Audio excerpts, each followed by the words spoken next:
spent years helping the FBI combat Islamic terrorism, and he did it in the most daring and dangerous way possible by personally joining their ranks as an inside man.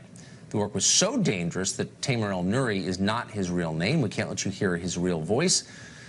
We can't let you know what he looks like, in fact. El-Nuri just put out a new book. It's called American Radical: Inside the World of an Undercover Muslim FBI Agent. He recently sat down with us to discuss his life fighting Islamic extremism from the inside. Here's the first part of that interview.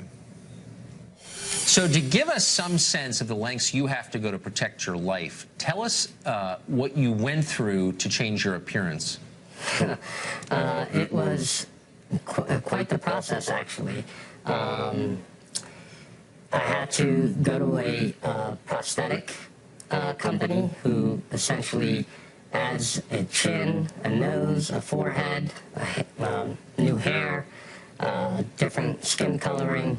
It's, as you can tell, it's a little bit hard sometimes to move my mouth to properly enunciate, but at the end of the day, I'm sitting here looking like this, so it's a good thing. Yeah, no worse than Botox. So in your book, you describe how, and I don't think you're bragging, I think it's real, how completely fooled the extremists you lived among were by your cover. How did you convince them that you were one of them?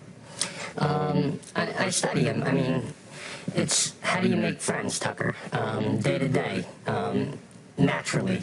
The proper evolution of a relationship. Yes. You just try to inject yourself, create the proper persona, we call it a legend, into that individual. But again, I get to cheat because I study their pattern of life, what they do, what they don't do, what they eat, what they don't like to eat, where they go, what they do, I jokingly say, when they're not being jihadi.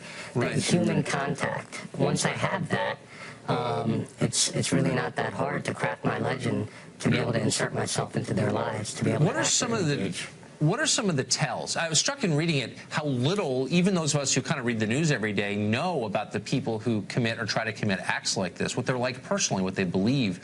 What about them is different in the way that they live? Everything they do is extreme.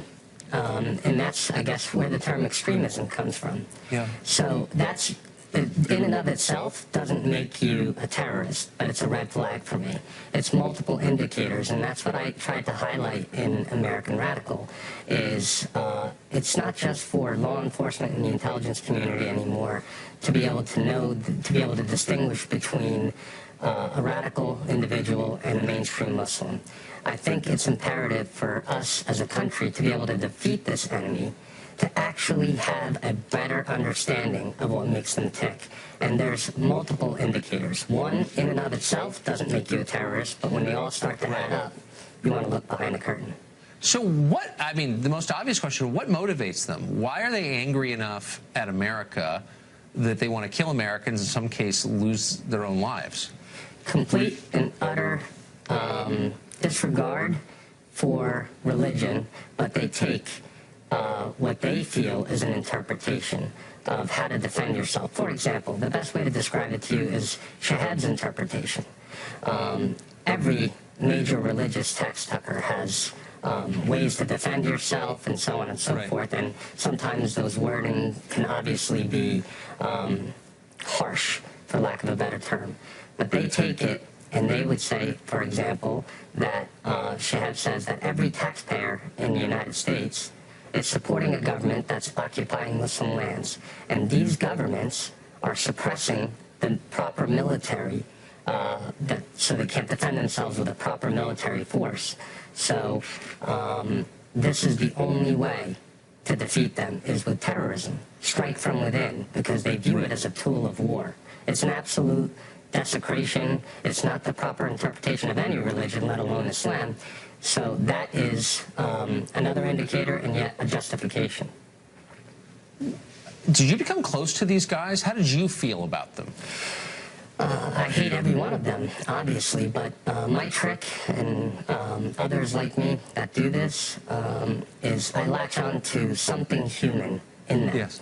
In Shahad's case, for example, here he is a brilliant, world-renowned scientist on the precipice of curing infectious diseases. What he offered to humanity was so wonderful. The way he spoke to his mother, the way he supported his siblings financially. Those human parts of him is what I latch onto in order to at least be believable. So I didn't look at him with contempt and disgust every time we had a conversation or we traveled together.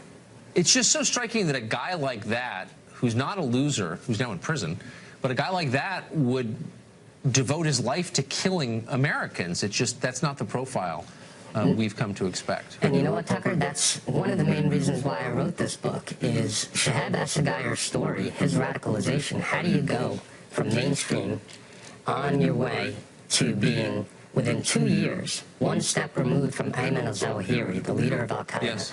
That fascinated me because of the fact that I work in counterterrorism, but I think it's a deep dive into that terrorist mindset that all Americans should understand. To answer all the questions that you're asking me now, why do they hate us? How do they go from hello to